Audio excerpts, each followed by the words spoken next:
dneska to bude šlapačka na zelené pleso. V tomto trošku zaujímavom počasí, ale možno, že bude aj takto. Tak, ideme na to.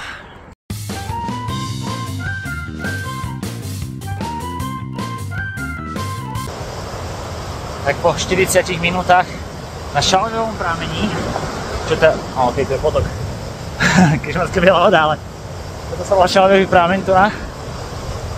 Doteraz to bola trasa, ktorú nazývame, že takéže funny, ale tu na už tam ďalej každá sranda končí. No ale sranda to bola to, že ono to až taká sranda nebola. A veru, že poriadna makačka.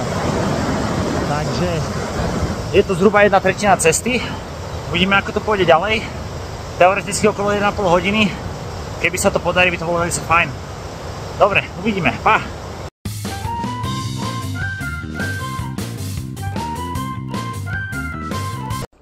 Naša obľúbená Kovalčíková polana.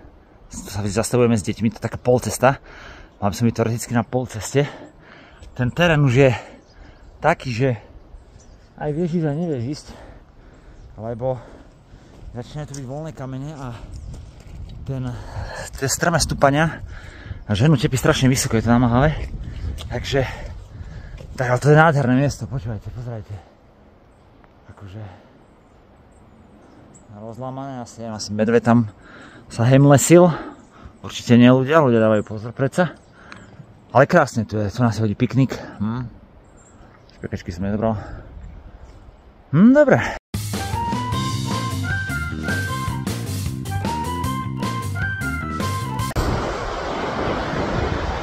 Druhá tretina cesty za mnou. Táto bola taká trošku šlapacia. To boli tie esička. A prakticky teraz je to jeden veľký potok. Malý potok ešte zatiaľ. Ale je to potok. Čo znamenalo, že sa to musel proste vyšlapať, lebo tam tie kamene tak utekajú, že okolo sa medvídko nezaberie a celé sa to šmrká. A je to parádne, že? Keď sa toto objaví, tak už je dobre.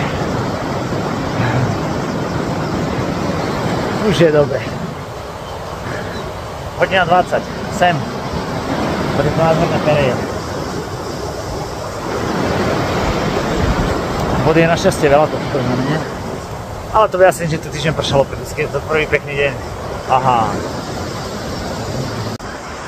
Už to začína byť krásne a krásne a krásne a krásne a krásne a krásne a krásne. Ten bol najťažší tu, v tomto úseku, ale teraz sa to trošku zlepšilo, takže tu už sa dá aj šlapať, aj strmačík už nie je taký, takže už teraz asi pôjde raz, dva, tri. Čas je hodina 35, takže trošičku horšie ako bol absolútne ideálne najlepší, ale stále lepšie ako ten dvojhodinový realistický, takže ideme ďalej.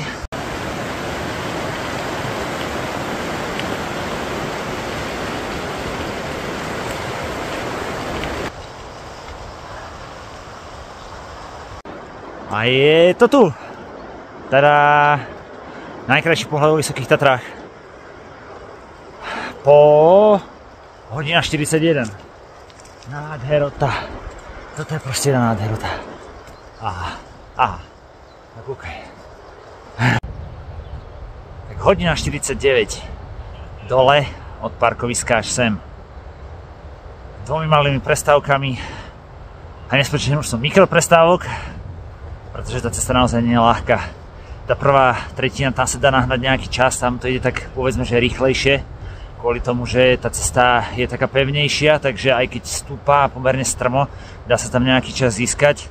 Stredná časť je skôr potok a nie je cesta, tam dosť utekajú kamene spod kolies, takže tam sa skôr tlačí a táto vrchná časť sú zase obrovské kamene, takže tam človek aj keď ide na tom bajku, tak ide prakticky tak rýchlo ako chodec, takže moc sa tam času nezíska, ale každopádne turistický čas okolo 2:55 máme najlepší a bicyklom hodina 49. Takže predsa len je to bicyklom rýchlejšie a neskutočne namáhavejšie.